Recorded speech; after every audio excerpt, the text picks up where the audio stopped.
Estamos de regreso en nuestra edición de noticias y antes de seguir con las informaciones hacemos el alto habitual a esta hora para conversar con el entrevistado del día. Un análisis importante, análisis político de lo que ha sido la cuenta pública del presidente Sebastián Piñera, luego de estos 82 días de gobierno y del cual obviamente esbozó una serie de críticas al gobierno pasado también y sus anuncios.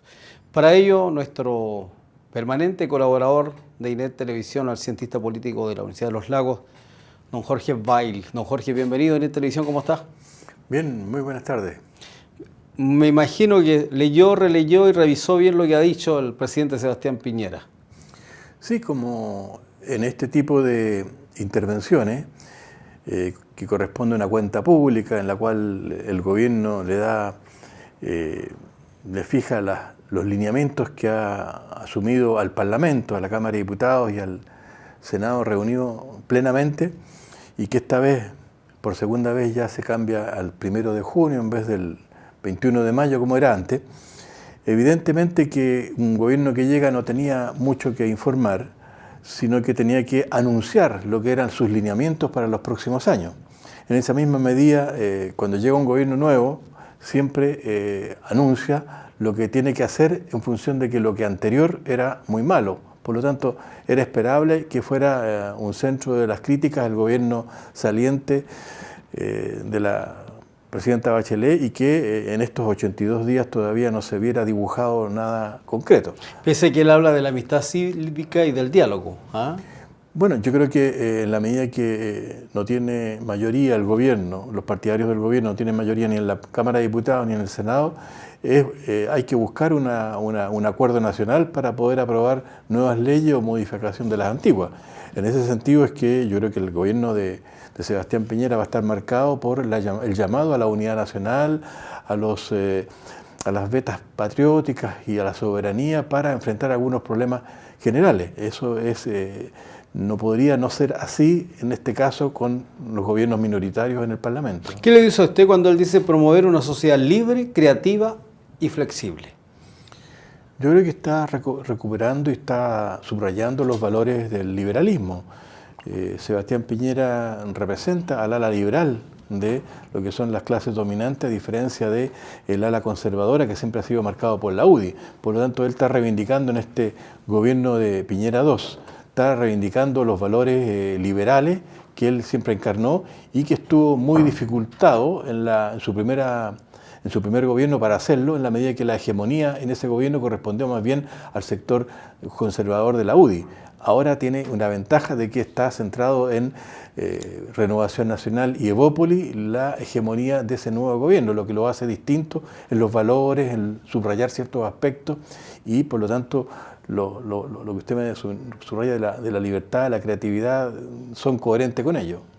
Ahora, haciendo una clara crítica a la presidenta Bachelet, dice la sociedad chilena necesita recuperar el tiempo perdido y que durante los últimos 4 años el país creció solo un 1,7% promedio anual. ¿Sí? No, es cierto que el periodo anterior es el que Chile en promedio ha crecido menor, pero digamos que la presidenta Bachelet recibió en baja el crecimiento del PIB, es decir, iba descendiendo. Él tuvo la posibilidad durante el primer gobierno de contar con recursos que el Estado le inyectó producto de la reconstrucción del terremoto. Es decir que, como nunca, una política keynesiana fue efectiva en el sentido de reconstruir las vías de comunicación, reconstruir los colegios, reconstruir puentes, reconstruir infraestructura, reconstruir y subvencionar viviendas que se habían caído, etc. Entonces, hubo durante los primeros 2 años del gobierno Piñera I una gran reactivación desde el punto de vista del Estado y que se tradujo en un crecimiento del PIB. Posteriormente se agota y al final estaba cayendo. Nosotros tenemos el problema con la economía chilena es que tenemos una economía abierta con muy bajas tasas de impuestos para los productos extranjeros. Entonces, nosotros en nuestra economía abierta de importación y exportación dependemos de las fluctuaciones que tengan en el mercado mundial nuestras materias primas, de orden minero, agrícola o del mar. No dominamos cómo vamos a ir estimulando nuestra economía porque nosotros dependemos de estímulos exteriores.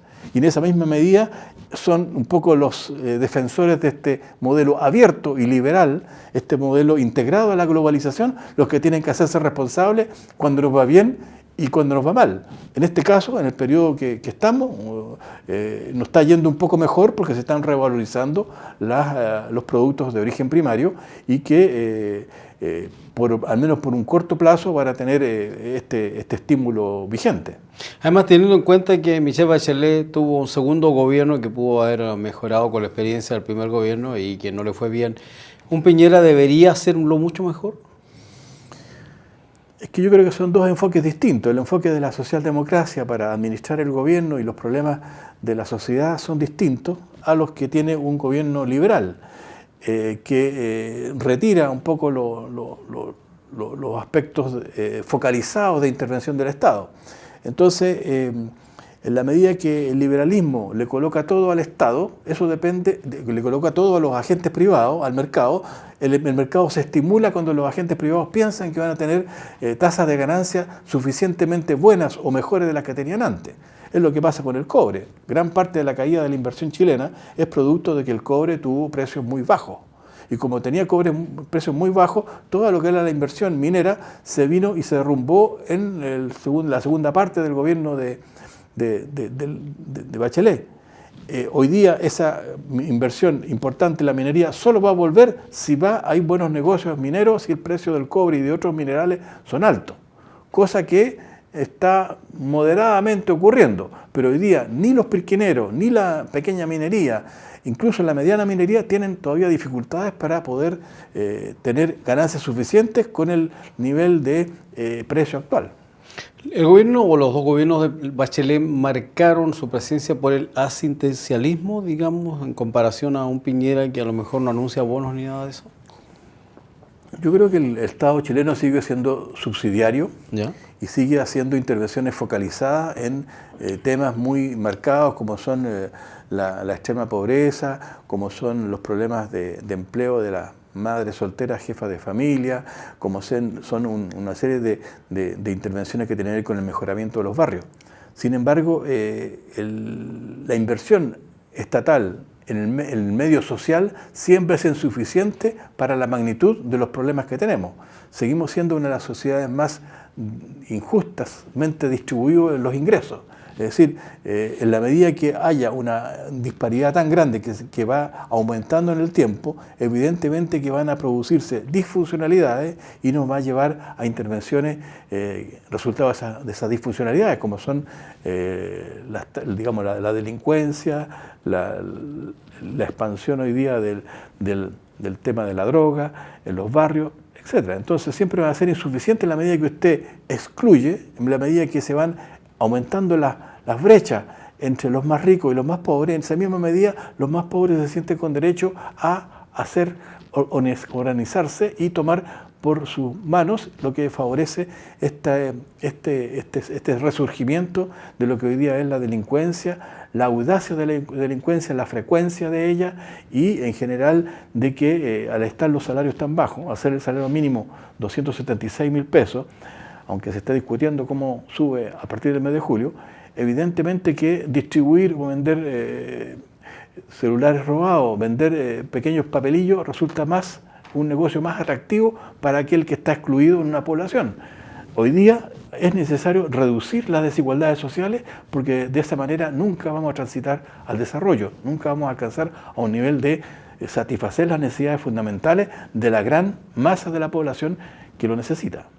Hay un tema que dice la comunidad aplaudió mucho porque además era un tema en boga, que es la imprescriptibilidad de delitos contra menores, por ejemplo. ¿Cómo lo recibió usted eso? Bueno, justamente porque los problemas sociales se agravan, es que la delincuencia va bajando de su edad y de lo que un menor de edad que era inimputable anteriormente, en los últimos años se han bajado las edades en las cuales estos pueden ser sometidos a juicio y encarcelados. Y está el tema no resuelto de cómo se mezclan, digamos, los menores de edad que han sido abandonados por su familia con los violadores de ley, los menores que violan la ley. Y eso daba una escuela y una fusión que era extremadamente dañino y que se producía al interior del Sename. Yo espero que este gobierno ha anunciado medidas y creo que inicialmente hay que confiar en que eso va a ser así, que va a haber una separación de los dos servicios y que eso va a permitir, al menos en los adolescentes abandonados, le va a permitir una recuperación para la sociedad, una recuperación virtuosa para la sociedad.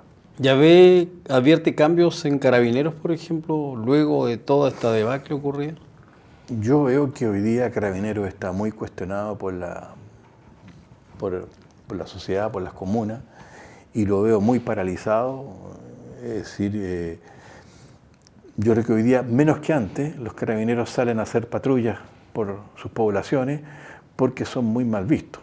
Yo creo que la crisis de Carabineros requiere... ¿Hay vergüenza, cree usted, al interior de Carabineros? Al interior de ellos, y hay, digamos, poco aprecio, porque al tomar conocimiento de que sus altos mandos se favorecieron durante décadas, más de 10 años, de plata del Estado que a ellos no les llegaba, evidentemente que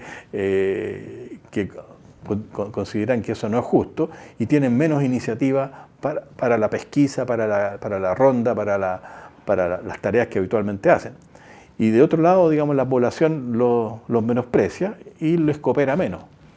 En esa misma medida, hoy día la crisis de Carabineros es un problema urgente a resolver para mejorar lo que es la seguridad pública, en mi opinión. El presidente anunció en otro plano un cambio en el sistema del CAE que sería administrado por el Estado. Sí, el crédito con aval del Estado, que era una solución para los que no tenían acceso al crédito fiscal anterior y que hoy día no entran dentro de la gratuidad, evidentemente que baje a 2% es un avance. Sin embargo, nosotros en las universidades siempre hemos pensado que la educación debe ser gratuita y digamos, proporcionada por el Estado. Proporcionado por las universidades del Estado, no por todas las universidades, porque algunas universidades hacen negocios privados con las matrículas y los aranceles que pagan los estudiantes. Y en todos los países son las universidades estatales las que hacen una oferta nacional de en qué deben calificarse técnica, profesionalmente y universitariamente la élite intelectual, y ofrece esas carreras que son pertinentes, que van a tener trabajo, que van a tener empleo al final del curso, con una calidad que lo requiere y en la magnitud necesaria. Y nosotros siempre hemos pensado, desde las movilizaciones del 2011, cuando levantamos que había que fortalecer la educación superior estatal, pensamos que eso era una tarea posible de asumir, porque la élite intelectual que requiere de eso son 400.000 personas en Chile. Entonces no es un problema de subvencionar privadamente con voucher uno por uno al 1.150.000 que hoy día está en la educación superior. Eso no lo resiste, no es posible hacerlo en ninguna parte del mundo, pero sí el Estado puede hacerse cargo de lo que es la necesidad de su élite intelectual, su élite profesional, universitaria y técnica, y con eso asegurar empleo, asegurar, digamos, el proyecto de desarrollo nacional, cómo Chile se va a insertar en el mundo y cómo va a resolver los problemas de las necesidades de producción y servicio que el país debe tener. Ok. En materia de equidad de género, ¿cómo ha sido este gobierno al respecto? Bueno, yo creo que él hizo anuncios generales, ¿sí?, pero yo creo que quedó bajo las expectativas de ese movimiento por la equidad de género y movimiento feminista que está en la calle y que está movilizado. O sea, aquí no hubo, digamos, decisiones importantes que tuvieran que ver con la equidad de género al interior de las empresas, por ejemplo. Hoy día solo un 5% de mujeres ocupa puestos de gerencia o de dirección en las empresas privadas. Ahí está la mayor discriminación. Segundo, la desigualdad de salario a un mismo nivel de calificación, a un mismo nivel de experiencia y a un mismo nivel de tiempo. Es decir, lo mismo se le paga 20 a 30% menos a una mujer, ya sea en Santiago, ya sea en cualquier parte del país. Hay una discriminación en términos del acceso a la equidad. No hay igualdad, no hay democracia, está en juego, digamos, lo que es la sociedad democrática y liberal. Y ahí podría haber hecho anuncios de la necesidad de establecer cuotas al interior de cómo se promueven la participación femenina al interior de las empresas. En materia de política migratoria.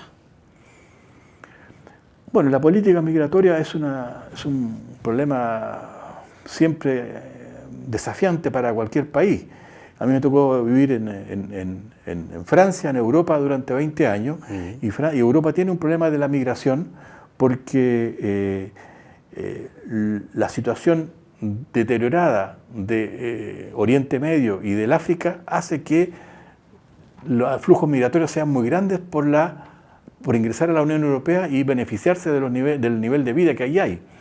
Y por lo tanto en Europa está detenida la migración desde el año 75, en forma generalizada, y solamente excepcionalmente se autorizan flujos por antiguas relaciones con las colonias. En Chile yo creo que hay una presión migratoria porque la situación económica es mejor que la que hay en Colombia, que la que hay en Perú, que la que hay en Argentina, que la que hay en Bolivia, y también tuvimos una inmigración más lejana proveniente de Haití, producto de la relación y de la función que el Estado chileno cumplió con las fuerzas militares para separar los dos bandos que estaban en conflicto en ese país. Yo creo que hoy día existe una situación de parte de los trabajadores en Chile en la cual la fuerza de trabajo nacional es capaz de asumir las necesidades de desarrollo. Por lo tanto, el hecho de haber detenido la migración me parece algo pertinente al estado actual chileno. Mientras nosotros no seamos capaces de darle trabajo digno, bien remunerado a la fuerza, a los trabajadores chilenos, no necesitamos importar mano de obra de otros países, y siendo que esta también está muy menoscabada. Es decir, hoy día vemos que los profesionales que llegan de Colombia, que llegan de Venezuela, que vienen del Perú, tienen una calificación a la cual se les ofrecen trabajo no calificado, con salario mínimo como tope para aquellos que están legalizados. Y a los otros se les contrata al mercado negro, simplemente sin ningún respeto por el mínimo legal en Chile. Entonces, en ese sentido, creo que permitimos un flujo de los países vecinos durante un tiempo. Eso ocupó los niveles más bajos de la pirámide de la especialización laboral, pero llegó el momento de detener la migración y me parece que nosotros no estamos en condiciones, no hemos resuelto los problemas fundamentales del desarrollo de nuestra población y por lo tanto no nos podemos dar el lujo de permitir que importar mano de obra para presionar hacia abajo los salarios técnicos y los salarios obreros y los salarios sin especialización. Hay muchos temas, don Jorge, estamos en el tiempo. Al resumir, ¿qué diría usted en el fondo? ¿Qué nos deja este discurso de buenas intenciones y de mucho deseo de que el gobierno sea mejor que el pasado gobierno de Bachelet de parte de Sebastián Piñera? Yo creo que como analista político yo tengo que creer en el gobierno sus anuncios. Y sus anuncios fueron abundantes y fueron esperanzadores. Ya. Pero el problema es que al inicio del gobierno uno hace los anuncios y espera que estos se cumplan. Vamos a ver en el camino cómo, en el terreno, cómo van a irse llenando los distintos casilleros de los problemas que él ofreció resolver. A mí quedo muy preocupado con el problema de la descentralización y el desarrollo regional, porque habiendo planteado este tema en la campaña, se vieron muy pocas cosas de las regiones y muy pocas alusiones digamos, de lo que era necesario. Simplemente se dijo que se iban a transferir competencias a las regiones y a las comunas, a las municipalidades, y en segundo lugar que se iban a transferir los recursos. Pero el problema es que los recursos son los insuficientes para esas competencias que nos han anunciado que nos iban a transferir. Yo espero que se transfiera lo que está anunciado y ojalá se siga profundizando el tema de la descentralización. Yo estoy seguro que si no hay desarrollo regional, no hay desarrollo del país. No seremos nunca un país desarrollado si no desplegamos, si no les permitimos a las provincias, a las comunas y a las regiones contar con los recursos y con la autonomía para resolver ellas mismas sus problemas principales. Don Jorge, como siempre agradecido de su presencia en los estudios de NET Televisión. Para mí también ha sido un placer conversar con ustedes estos temas de actualidad. Don Jorge Bay, colaborador permanente de NET Televisión, y su comentario y su análisis de lo que fue el reciente discurso del presidente Sebastián Piñera en su cuenta pública 2018. Vamos a una pausa y de regreso seguimos revisando más información y ya estamos de vuelta.